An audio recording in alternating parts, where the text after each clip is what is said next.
Hello, Heather McDonald. Hello, Glenn. Hi, this is Glenn Loury of Brown University and bloggingheads.tv here with another episode of The Glenn Show at bloggingheads.tv. And it's my pleasure to welcome Heather McDonald, who is, and correct me if I get this wrong, Heather, Senior Fellow at the Manhattan Institute in New York City. That's right. And writes for City Journal, an influential organ of opinion and analysis of urban issues that's published by the Manhattan Institute. So, Heather, I'm welcoming you because you have been a very outspoken and strong and influential, I think, commentator and critic in the context of this debate that has arisen since the events in August of 2014 in Ferguson, Missouri. This debate that has arisen about policing and race in American cities. I mean, you're there in New York. You're writing for the City Journal, and I think it's fair to say that you've been very strongly a defender of the police against many of the kinds of accusations about racism and excessive violence coming from police. And you've also been, and again, you should correct my characterization if it's inaccurate, you've also been a person observing the benefits from broken windows and quality of life policing as it's been carried out in New York City for the residents of the poor communities and the minority communities in New York City where much of the criminal victimization takes place. So again, I offer that preface for you to correct, but given that, I was hoping to be able to learn something from you and share with our audience your perspectives on all that has been going on this last year. What you see as the mistakes in some of the commentary others have made, what you see as the big problems that lie ahead of us, and that sort of thing. Well, thank you so much. That's an absolutely sympathetic and very thoughtful introduction, Glenn. I really appreciate it. And yes, I would have two main observations in the present context based on my observation of the New York Police Department, the Los Angeles Police Department, and occasional glimpses elsewhere, and talking to people in high crime neighborhoods. The first observation is I can't think of a government agency for which the proposition that Black Lives Matter is more central to its mission than data-driven police departments like the NYPD. They're not concerned about race, they're concerned about where people are being victimized. And thanks to the revolution in policing that began in New York in the early 1990s, that held police commanders of local precincts ruthlessly accountable for crime patterns in their jurisdiction, crime has gone down 80% in New York over the last 2 decades. That's unprecedented.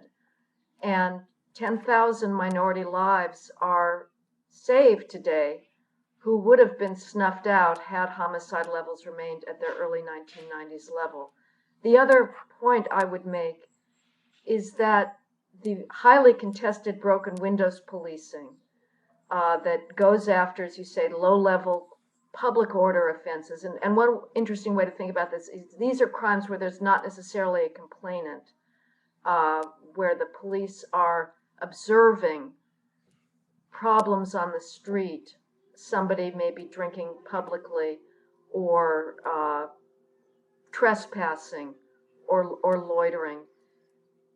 That type of policing, as far as I'm concerned, is a moral imperative because I can't go to a community meeting, a police community meeting in minority neighborhoods without hearing the residents there who've shown up to these meetings. So it's a self-selecting group, but nevertheless, people will inevitably say, we want the dealers off the corner, you arrest them and they're back the next day.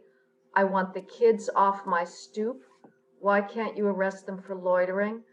There's kids in my lobby smoking weed. I'm scared to go down and get my mail. I spoke to a cancer amputee in the Mount Hope section of the Bronx who said, please, Jesus, send us more police. The only time she felt safe to go down into her business lobby into her building's lobby was when she saw the police. So that perspective on the police keeping order in neighborhoods where more informal social controls, above all the family, are not as strong as they might be, I think is not always reflected in the public discourse. Yes.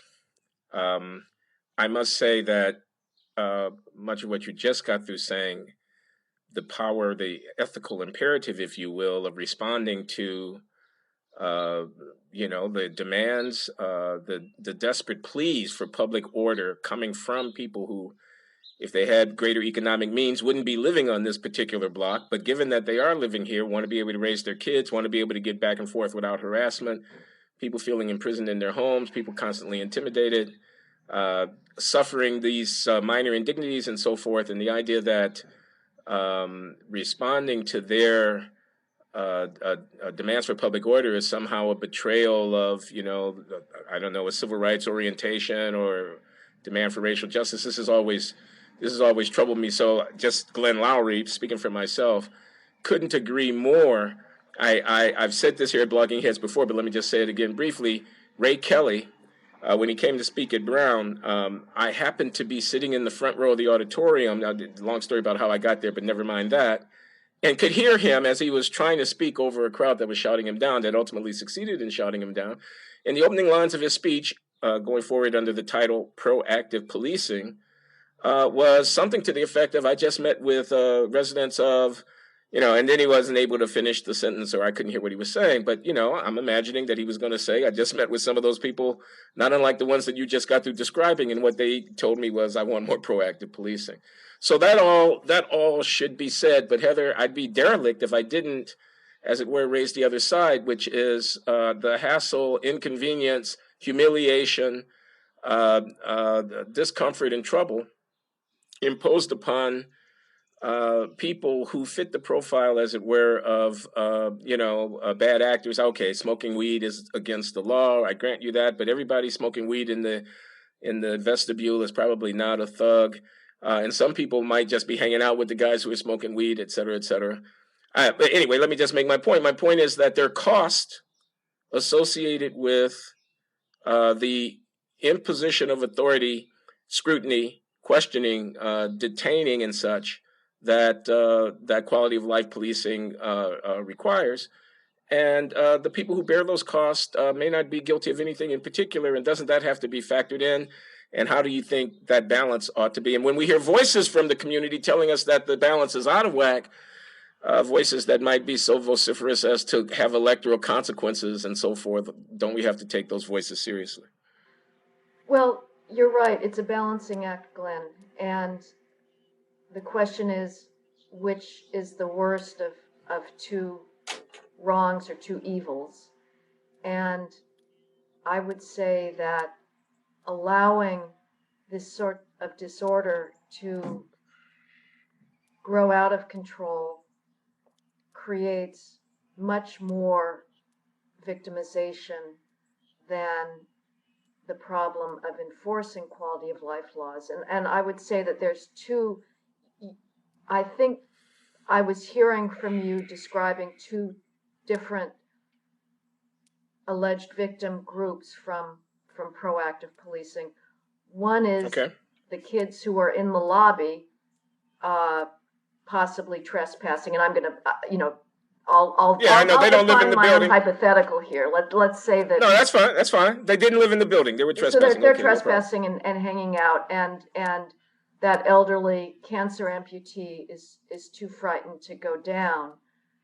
Yep. I'm less sympathetic to those kids, each one of them, even if some are somehow hangers on, because they shouldn't be there, and so they have less of a claim, I think, on our sympathy. There is, however, a definite class of victims to more proactive enforcement, and that's people who are stopped in a reasonable suspicion Terry stop that are in fact wholly innocent of any wrongdoing. And that is inevitably going to happen because the standard for making a stop, which is reasonable suspicion, not probable cause. I mean, there's arrests under probable cause standard that are also not always borne out in retrospect by the facts. So Yeah. a stop, a pedestrian stop, a Terry stop is going to have an even higher rate of people being stopped who are not engaged in criminal behavior. That is a real problem. And it is infuriating and humiliating and sometimes terrifying to be stopped. And it's also true that law-abiding black men have a much, much higher chance of being incorrectly stopped by the police than white men do. Yes, we do. But that's an epiphenomenon, sadly, of the astronomically higher black crime rate. In New York City, black males commit 78% of all shootings. If you add Hispanic shootings to that, you get 98% of all shootings. Whites are 34% of the population. They commit under 2% of all shootings. Every time there's a radio run in New York for a shots fired call, I can guarantee you the police are hoping against hope that they'll show up at the scene, and if the victims are cooperating, they'll say it was a white guy who made the shooting. But the statistics, and these statistics, by the way, come from the victims of and witnesses to shootings. They're not some racist artifact that the police came up with. It's what the people who were living in these neighborhoods tell the police are doing the shootings. So in less than 2% of all cases in New York is the shooter a white person. Shootings provoke an outsized police response. The police are going to flood the neighborhood hoping to avert a retaliatory shooting so that innocents don't get taken down, or even other gang members, because any shooting is incredibly horrifying to a community. Parents are terrified that their kids have been hit. I was just at a precinct community council meeting in the 41st precinct of the South Bronx. A man begged them to put up a police watchtower on his corner because he said, every time I hear a shot fired, I go running towards the fire because I'm terrified that one of my 3 kids will have been shot. So this is extremely disruptive to a neighborhood's sense of security. Every single time, practically, this happens in New York, the police are going for a black or Hispanic man, and that means that's who they're going to be stopping. Not because of racism, but because that's who committed the crime. And that means, again, that there's, as a black man today, you have much higher chance of being stopped because you match the description of an actual person who's committed a crime. And that's a tragedy, and it's a burden that black men do bear. It's undeniable. But for me, the solution is to bring the black crime rate down. If we could do that, we wouldn't be having this discussion about policing, which is really a surrogate to not talk about black on black crime, which is a much more difficult and uncomfortable proposition. Okay, I want to come to that. I'm not afraid to talk about, quote, black on black crime, close quote. But I would be derelict again if I didn't say that Tamir Rice, shot by police officers in a park in Cleveland, or the fellow in South Carolina, in North Charleston, South Carolina, fleeing arrest and shot in the back with apparently being no threat to anyone, or Eric Gardner selling Lucy's out in front of on the avenue in Staten Island and being taken roughly into custody to the extent that it ended up causing his death, et cetera, et cetera. If these cases and others that that the advocates would quickly trot out don't contradict your characterization of, abusive policing, and again, the perspective of those who would raise this point being connected up with, quote, black on black crime, close quote. Those instances and others, again, that could be named are not instigated by that, and yet they result in loss of life for innocent and unarmed African Americans. So, what would you say about that? Well, the Walter Scott shooting in North Charleston South Yeah. Carolina, is the most horrific of all of the recent highly publicized police deaths, Okay. homicides. That unless we hear some radically different set of facts, Michael Right. Slager was just involved in a disgusting derelict violation of his duty. The Tamir Rice, I don't. I think that's a tougher call than you make it out to be, Glenn. You know, it's true that the person who called in somebody with a gun said it's likely a toy gun, but that was not conveyed to the officers. So they come on a scene and see somebody, and again, they claim that the Tamir looked older than 12, but in any case, there are people who use their guns who are preteens, and they see somebody brandishing a gun. That's kind of a dangerous situation. It's horrible that a boy with a toy gun has lost his life. It's unthinkable for people who knew him and even those who didn't. But it might have come out differently, but I don't think that necessarily is an Excuse implication me. of police racism. And Eric Garner, that's also a complicated case. But I guess I would say that about a third of all police induced fatalities a year are of blacks. The rest are of whites, overwhelmingly, and Hispanics. I bet you that among the 2/3 that we're not hearing about, some of those are just as questionable. But we don't hear about them. The attention only comes on when police officers kill a black person, and that's terrible too. And I wish that any misguided shooting could be completely avoided.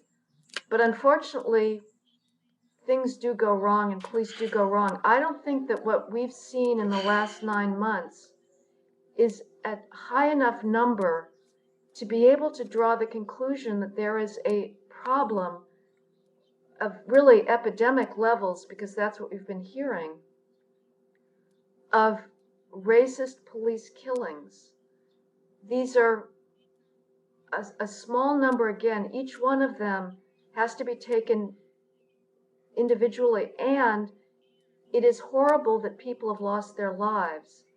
But I would also say, and you agree, I mean, I'm not saying that you would at all deny this, Glenn, but I wish that somehow the media could pay as much attention to black victims when they're not shot by the police.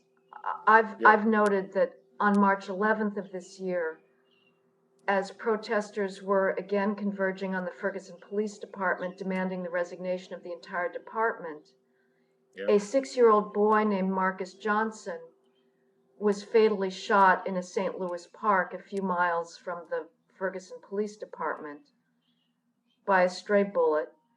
I don't think many people know his name, but I would submit that he's as worthy, I would actually argue he's more worthy of sympathy than Michael Brown was.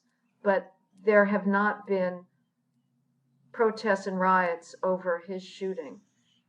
And I understand we have a higher standard for cops, and that's right. And it is a more of a perhaps a public concern if an officer violates his oath of office and his trust. Nevertheless, there is, to my mind, an incredible disproportion in the attention that we put on police killings and those we put on garden variety, the garden variety way that most blacks are shot. Well, you're right, Heather, that I don't disagree with the core point that you're making about the selectivity of reportage and the implicit valuations that are contained therein. I mean, the loss of a black life is the loss of a black life. If black lives matter, they matter everywhere all the time. And you're right. I mean, Sean Hannity has been doing this, as you probably know, on his show, asking people, "Can you name the name?" It's a gotcha question, of course, because none of us can name the names of the countless, faceless thousands of young people, mostly men of color, who are dying in our cities at the hands of other, mostly young men of color, in the ongoing thing. So no, you're right, and I think you're also right to say to acknowledge that when an officer of the state acts in an inappropriate way that results in the application of force that terminates the life of a citizen, that's a different order of political phenomenon than when a criminal engaged in some dangerous activity takes the life of another human being. Those things are not equivalent things. I don't want to say one's worse or better than the other. I want to say they're qualitatively different, and they require from us different kinds of responses. Holding the state accountable to be even-handed in its application of its awesome power, to police, is a different order of question than responding to crime as it plays itself out. But having said all of that, and I don't want to filibuster here. I just kind of want to get to the point. Narratives have a kind of compelling power of their own, and I think I want to know what you think. Do you think there's any merit in saying, as many of the columnists would say, the Ta-Nehisi Coates and the Charles Blows and others would say, if so many African Americans feel so, as the President of the United States has said, as the former Attorney General has said, feel so strongly about this matter, if the character of the protest, drawing people from around the country, mobilizing a movement, is so responsive to a particular narrative, even if that narrative is not representative of the reality, doesn't that alienation, as expressed by people who don't trust the police, I'm talking about, people with law degrees from Yale and Harvard and so forth, people who are leaders in their community, upstanding, intelligent people who write columns for national newspapers, if their animus toward the police is so deep, if they're so alienated, doesn't that tell us something about where we've gone wrong in policing? I mean, you cited some of the technical benefits from hotspot and CompStat and accountability and, data-driven and whatnot like that. But aren't we also getting a different kind of message about, our democracy and about, how to respond to the needs of our people when we see such alienation in the African American community around these issues? Yeah, that's a good question, Glenn, and it's a very tricky one to answer because I am well aware of the risk of sounding dismissive, but I would say that generally, just because people are protesting doesn't mean we necessarily think they're right. I would say probably many members of on the leftward side of the political spectrum would say that just because gun rights advocates are out there claiming that their freedoms are being stripped away and are highly agitated about that doesn't mean that that's true. Or if there's protests about federal takeover of government, or that we're facing some massive loss of liberty, people aren't necessarily going to say, well, because this has become a protest movement among some segments of the population, means that those people are right.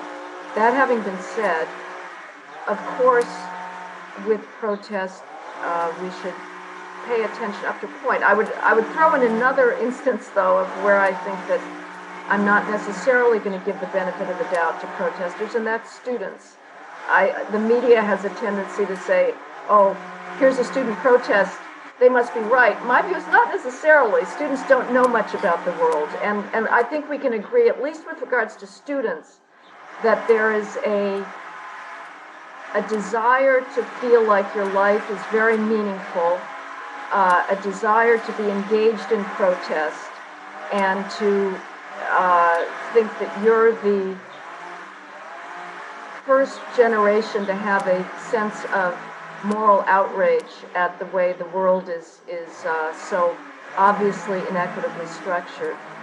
So I don't necessarily think that just because students are out there claiming that they live in that their university is a oppressive one, I am going to be absolutely confident in saying they don't know a thing about what they're saying. If they actually think they're in an oppressive environment, they are wholly ignorant, because there's millions of Chinese students who are studying their butts off from 6 a.m. to 9 p.m. at night trying to get into American universities.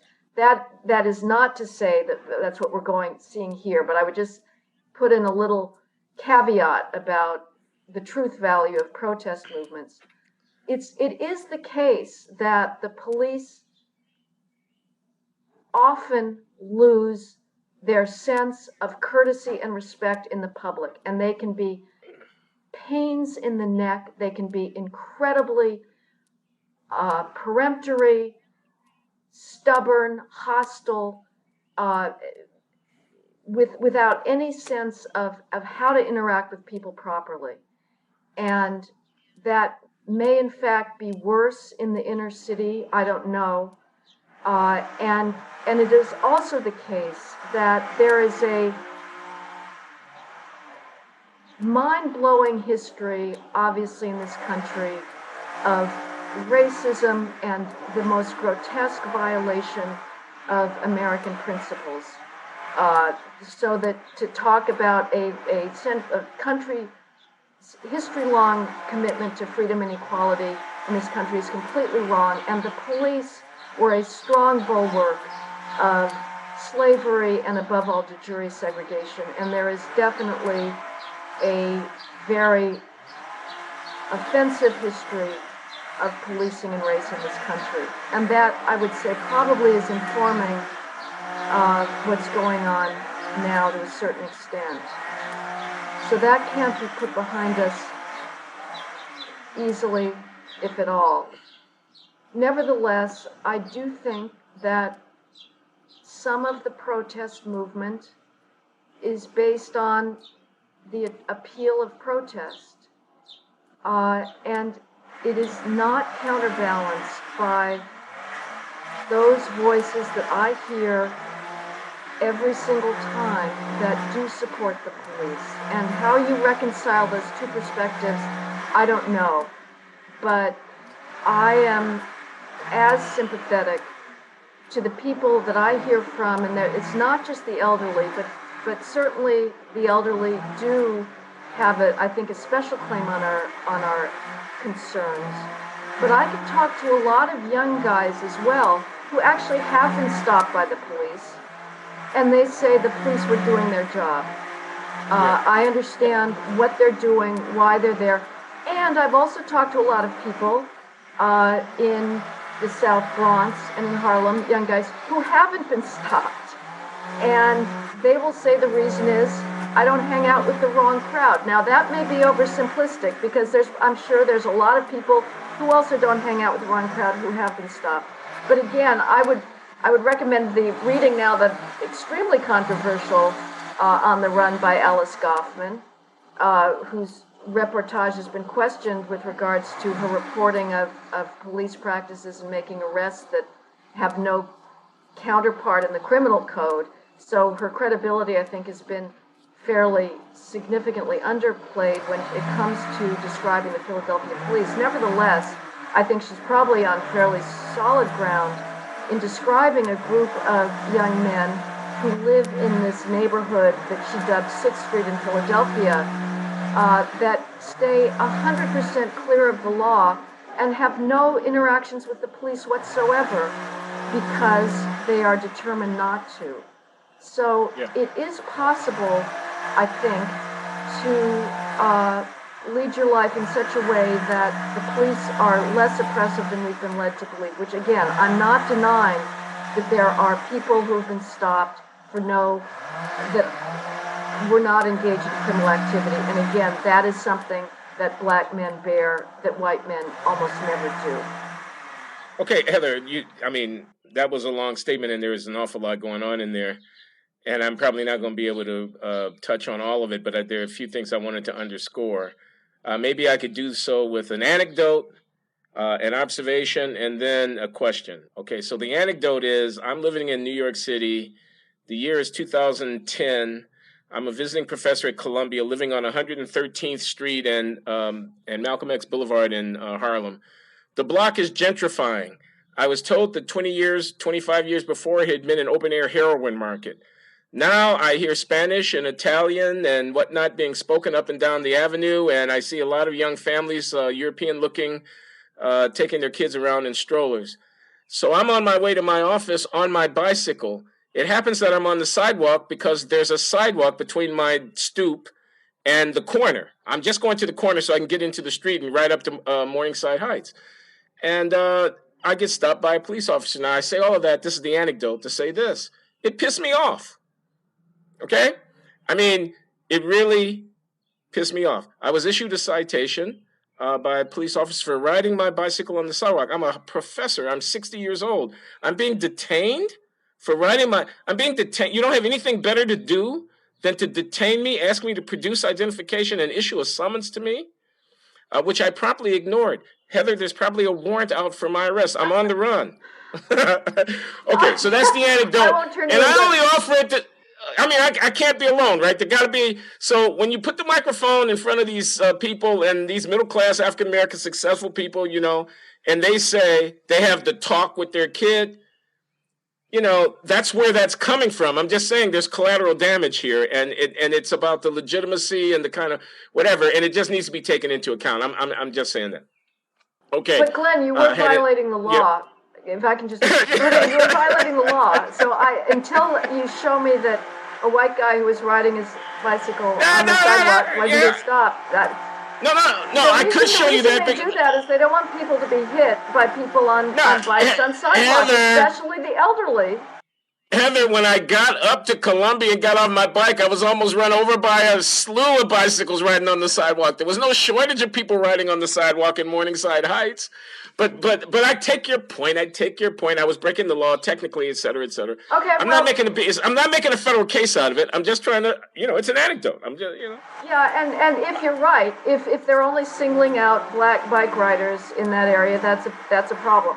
I just don't know that. But if they are, yeah, I don't know that either. Although if it were alleged, I would not. I wouldn't be surprised. Okay, I don't know that. I don't know if some of my European colleagues who are living in these fancy apartments with the hardwood floors and the track lighting and the big windows and the modern kitchens ever rode their bicycles on the sidewalk and didn't get stopped. I can't verify that one way or the other. But you know, it wouldn't blow my mind to learn that the police officers are actually relatively more inclined to stop a black guy on the bicycle than a white guy. I don't know that. They might be more inclined to stop a professor of any race. And I know they also are inclined to go after, I've heard, you know, very expensive cars. So there may be a class issue there. I don't know. Okay, never mind. I didn't mean to prove anything by it other than just to relate that how people can get pissed off. The observation has to do with young people in protest. I'm a college professor, and if I don't say this, knowing that some of my students may see this broadcast, I'll be in a lot of trouble. Because microaggression alert, trigger alert. One word you did not use was idealism. I mean, one of the reasons that youthful people get out and protest is because they haven't yet become jaded. They haven't yet made their compromises with the stubborn reality of injustice in life. They're crazy enough to think that they can actually make a difference. Now, I say all of that to say that while I take your point, okay, that there's a kind of romanticization of protests and that the fact of protest shouldn't be taken as indicative necessarily of injustice that needs to be corrected and so forth. On the other hand, the act of protest is often a really noble thing that people do because they believe in something and they believe in it strongly enough to put their bodies on the line, as it were, to inconvenience themselves or worse, and to take risk in order to affirm something that they believe in. And that's something that I think we ought to be willing to admire.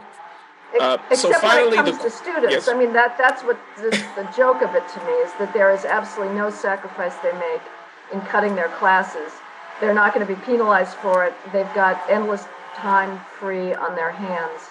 And they've got a sycophantish administration by and large that is involved in a codependent relationship with student protesters, that the students protest, and that gives the administrators something to do, and wring their hands and figure out how they can create another administrative position for the latest imaginary wrong the students are involved in. So I agree, protest can be based on a noble sacrifice, but student protests are, in my experience, tend to be fairly,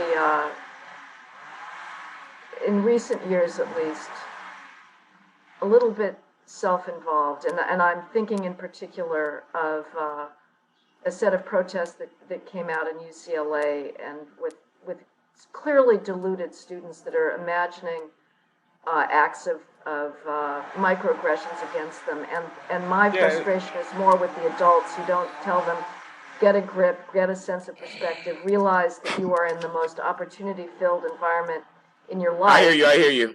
Excuse me for interrupting, but I hear you. I mean, I think we know your point. And I just want to let you know that Professor Glenn Loury is not one of those. I challenge my students at every turn, but that's me. I've always been a contrarian. but I want to put these questions to you, Heather. And it's based a little bit on the conversation that I had with Peter Moskos, the criminology sociologist at John Jay, who you and I know. And it's about policing and how it can be made better. So here are the questions. Peter says, wouldn't it be great if we lived in a world where a police officer, if he needed to stop, question, and frisk a young man, and let's not make this fellow well-dressed and speaking the king's English with precision. Let's make him slouching around and looking like, the words that come to mind here are thug, okay? Let me put it in inverted commas so no one gets the wrong idea. But let's suppose that this guy he looks unsavory. And Peter says, how come the cop can't approach him and say, sir, I apologize for interrupting your afternoon, but I really need to know what's in your pocket. Would you mind showing me? In other words, treat him with respect. Why can't the thug, quote unquote, be the client of the police officer, the employer of the police officer, a person who, although not dressed in a tie and carrying an attaché case, nevertheless gets addressed as if he were an honored person? Isn't that something that police should consider doing if they want to have better relations with it, rather than treating people with contempt? And then here's a related question. There are decisions that police officers make about how to handle situations in which they could take more risks. One might have waited 5 seconds before pulling the trigger with Tamir Rice. I understand the heat of the moment. I understand that. I'm not really trying to second guess somebody. I've never been in that situation. But training is training, and training can be calibrated, and one can orient training so as to place the officer in a position where they are less quick to take action, and necessarily, therefore, exposing themselves to more risk. Exposing to more risk, aggregated over a large number of cases, are going to be more incidents in which officers get injured. This is a very, very bad thing. We don't want officers injured, but inevitably, inexorably, there's going to be choices made about how much of a risk to take, where to draw the line, and if we push that line a little bit more in the direction of greater officer risk, and let me just stipulate, compensate officers, acknowledge what we're doing, might we not have better policing and more harmonious police community relations? So do you see what I'm saying? The guy's a quote-unquote thug. He's slouching around. He's got an 800-word vocabulary. You can view him with contempt. He doesn't smell very good. Or you could say, yes, sir, it's a pleasure to serve you, sir, et cetera, et cetera. And also, how quick you draw that gun. That the officer in that public housing project, I believe it was in Brooklyn, on a stairwell, whose gun discharged accidentally and terminated the life. He had his gun out because it's a dangerous situation. If he didn't have his gun out, he'd be at greater exposure, etc. But the protocol about not having the gun out might lead to fewer of these kinds of incidents, etc. Do you see what I'm asking? I think the first scenario, Glenn, is just marvelous to think about, and I wish that the police did do that. They You mean get saying, trained. sir? They get trained in verbal judo in police Okay. academies, and I think it's sort of out there, the view we can do this the easy way or the hard way. That's a little more into the interaction if they're about to possibly face resistance to their authority. But as I said, I think that the police have to really be much more open and courteous. They develop very hardened exteriors, very tough. I don't think they necessarily go into the profession that way. I've spent time in police academies, and as odd as it seems, those people too are idealists. They almost to a person, and maybe they're just giving me the line, but they really say they're doing this because they want to help people. They want to go into communities and be of service and assistance. They don't hold on to that perspective all the time, and they have an obligation to. Let me just point out, though, what they also do receive on the other end that creates that hardened exterior. If they're chasing a robbery suspect, they'll get people blocking their path. Airmail is thrown at them. This is the phrase for bricks and stones and trash thrown at them off of roofs. They get abuse, cursing again, and I'm not justifying the police Understood. reacting to this, but I think that the public is a little ignorant about what's coming at them on the other side. And studies have shown that the biggest predictor of police behavior is citizen behavior. And ideally, we could decouple them completely, but officers are going to escalate their use of force depending on what the citizen does. It doesn't start with the officer, it's usually reactive. As to your question about can we get people to wait a little bit longer, again, training does emphasize things like take cover, don't get yourself in a position where you are exposed and therefore feel like you have no option but to use force.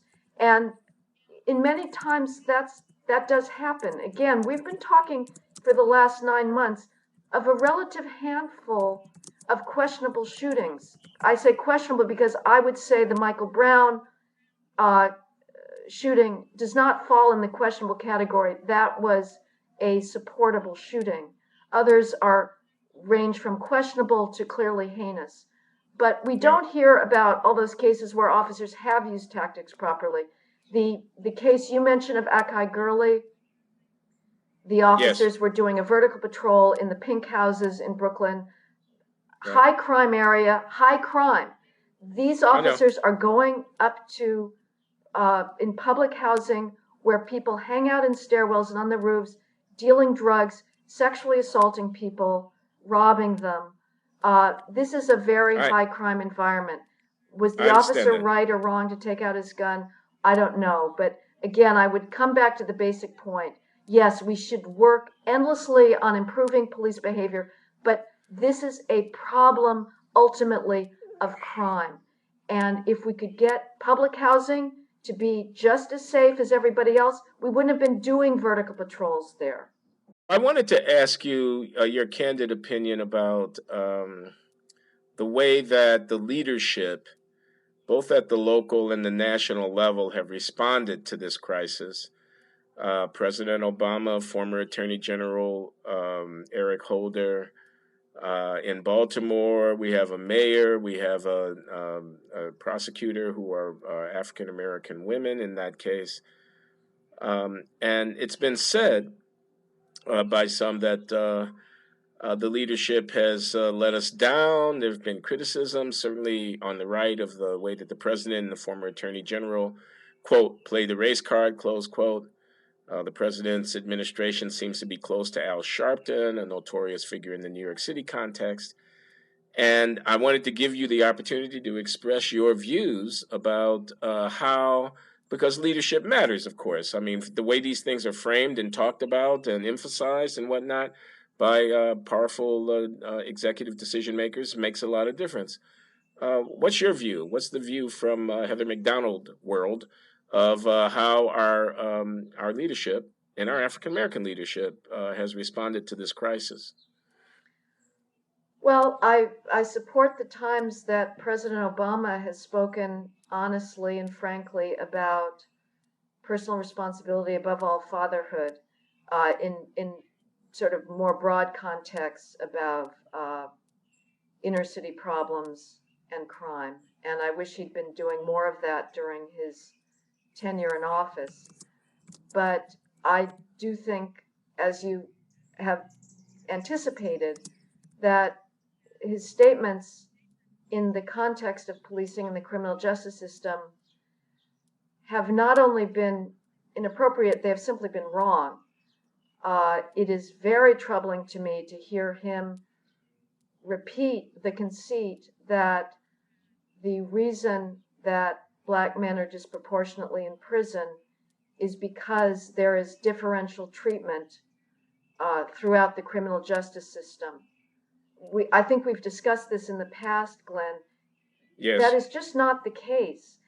That proposition that it is biased, whether it's at the police or prosecutor, jury, judge, sentencing level, is what's behind the disproportionate share of blacks in prison, has been the desired hope in the criminology profession for 2 decades. And criminologist after criminologist has tried to find evidence for that and has inevitably come up short.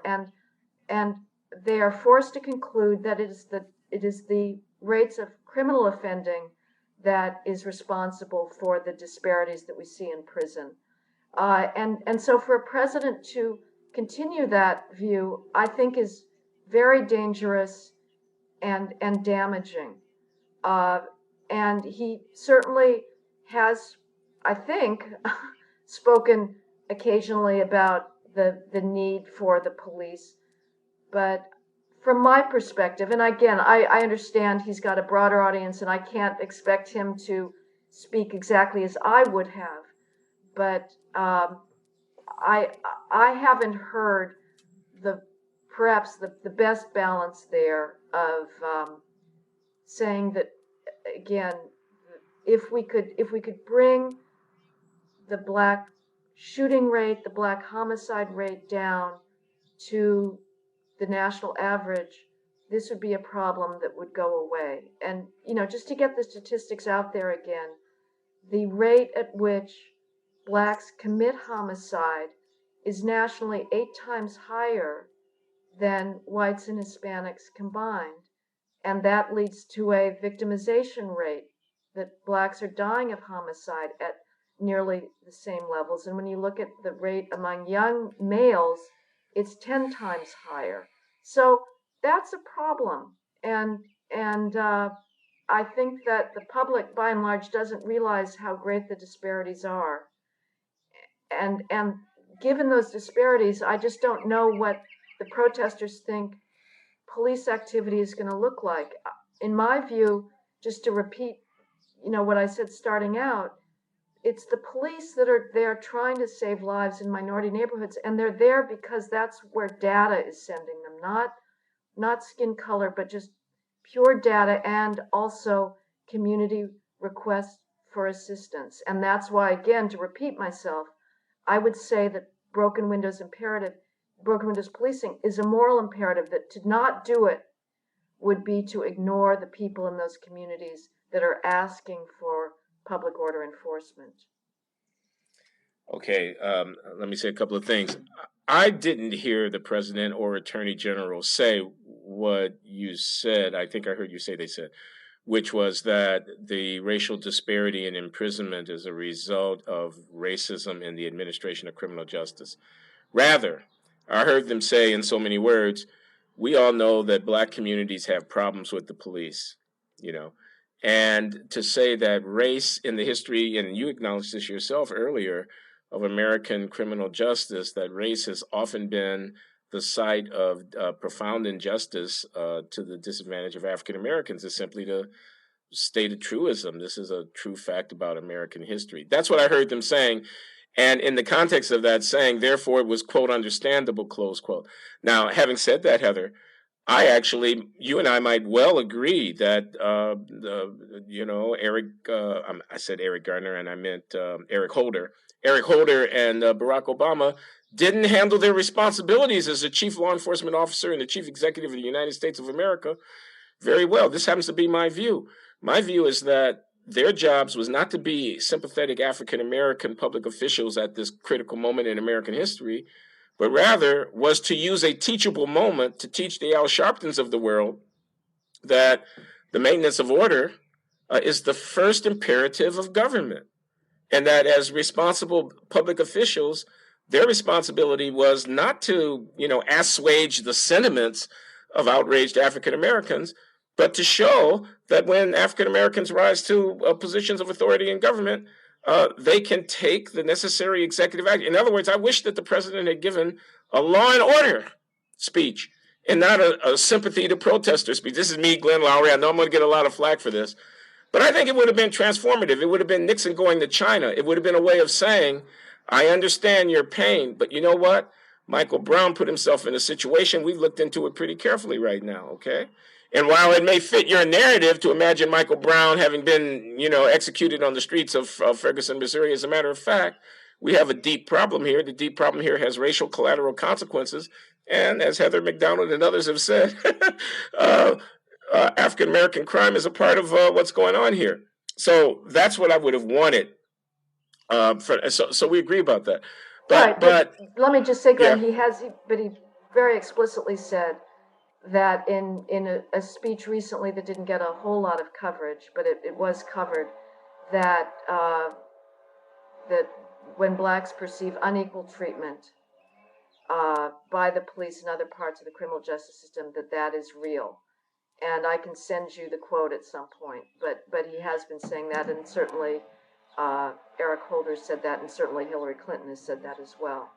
But that would have been a great speech if he'd given a law and order speech that, again, that were there, the reason Michael Wilson was there was, or Darren Wilson. Darren Wilson was, yeah. He'd received a call of come over the radio of somebody stealing cigarettes, and roughing up the shopkeepers. So. Dressed in a very distinctive way. He could recognize that they were the suspects. He had every probable cause to interdict them, and we know what happened thereafter. I want to make another point, though, Heather, and again, I won't be able to go back to my day job if I don't say this, and I want to say it anyway because I think it's true. It's true that there is quote-unquote black-on-black crime at extraordinary levels. It's true that there's a huge racial disproportion in the commission of criminal acts. And it's true that, and I know this because I served on a study group at the National Research Council that investigated the matter extensively, that the bulk of the disparity in incarceration of African Americans compared to others can be accounted for by differential rates of offending. The vast majority of that disparity can be so accounted for. But the laws that we have and the laws that we enforce are choices that we make. So, for example, it's also true that the war on drugs has vastly disproportionately contributed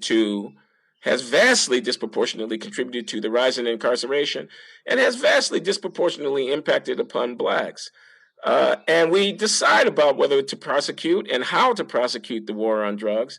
And we might have backed off a little bit, just as we did with prohibition, in the interest of balancing a set of equities, among which, not having people use drugs is one of them, but also not criminalizing large segments of our poor population could well be another. So there is black crime and violence, murder, guns, gang violence, and so forth is not the same thing as people selling cocaine or smoking marijuana on the streets of the city. But there's also a kind of flexibility in the application of law that is sensitive to our history, and that if it goes overboard and starts to become counterproductive, as I frankly personally think the war on drugs has done, you may not agree with that, we can talk, then backing off. And the idea that the people most impacted by the application of state power are black means that the state is less likely to reevaluate its procedures and back off when it's gone too far. That's not a crazy idea. That's an idea that's makes a lot of sense to a lot of people, including me. Well, several points. Yeah, you make some very good arguments there. First of all, the rise in the prison population in the 1980s was predominantly due to rising drug prosecutions for trafficking. Since then, however, in the 90s and 2000s, the rise has been almost exclusively rise in violent crime. Now, one can always say the violent crime is an epiphenomenon of the drug trade, and that may be true, but nevertheless, it's not drug prosecutions that have kept the prison population going up, and it has stabilized recently and even gone down a little bit. Second, the interest in prosecuting crack offenses was started by the Congressional Black Caucus, as I'm sure you know. I do know that, said, yes. You know, the crack epidemic is the biggest burden that we've seen since slavery, and the penalties for crack, the disparities between crack and powder cocaine, and the federal sentencing structure for crack, that 5 grams is a mandatory minimum of, I don't know, it's 5 or 10 years, is identical to meth, which is overwhelmingly a white and Hispanic trafficked drug.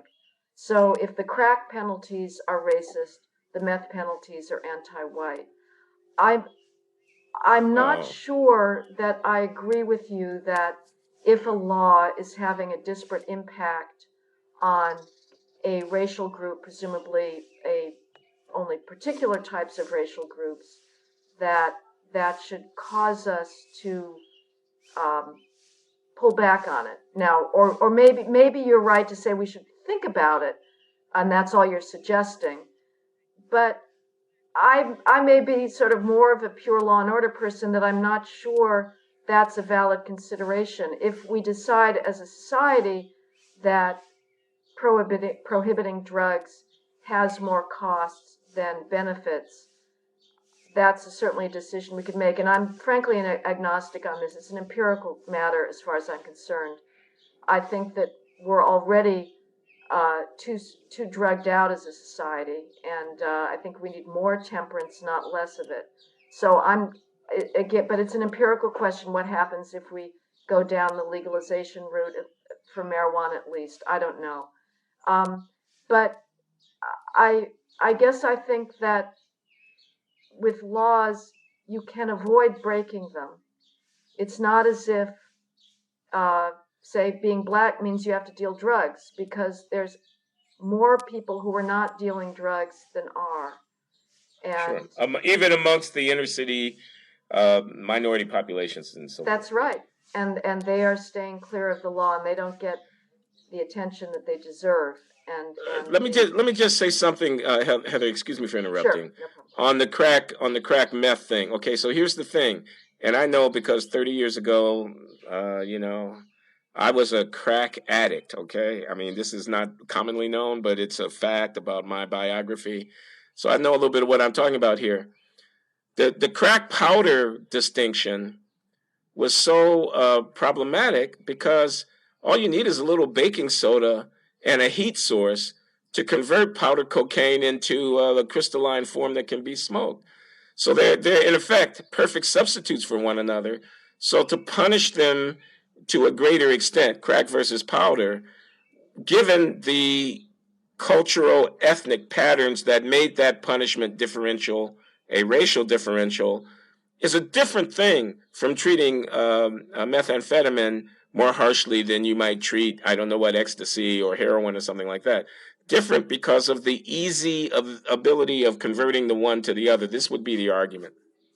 Well, that was an argument that should have been made then to Charles Rangel and Major Owen back in the 1980s when they started the bidding war for the federal crack penalties. Okay, They were the touche. ones that said, I understand this that. is I know that. devastating and we need to pay attention to this. And did the Because the bidding war street, get out of control? Yes, but my guess is because everybody was falling over backwards to show their concern for what was happening in the inner I city. think you're right about that, because the body count was piling up. These drug selling gangs were fighting each other for turf and influence and whatnot, and they were, people getting massacred in these guys' districts. I mean, so yeah, okay. I mean, you and I are agreeing about this. I want to say something else though about the war on drugs and about the racial disproportion. And you say you're not sure you would agree with me that we should pull back on the law because it hurts blacks more than others. And I'd accept that. I mean, just hurting black more than others is not a good reason to pull back on the law. But if the law is not especially effective, I mean, Right, again, that's a different matter. the analogy would, Absolutely. yeah, exactly. And in addition, has the consequence of having a racial disparity. Well, we ought to at least, what was Michael Tonry, the criminologist? His book was called Malign Neglect. A very good title, I thought, a very clever title, because what he meant to say was, this is not just a matter of, kind of disattention. This is a matter of, even though you know that you're having this huge racial hit, you're not willing to take it on board. In fact, we're led to suspect that maybe it's because it has the huge racial hit that you're not willing to reevaluate a policy that others would think is not working very well. Well, those are two very different matters. I mean, one could make an argument that we conclude it's bad and it's having a racial disparate effect. That's a thumb on the scale, possibly.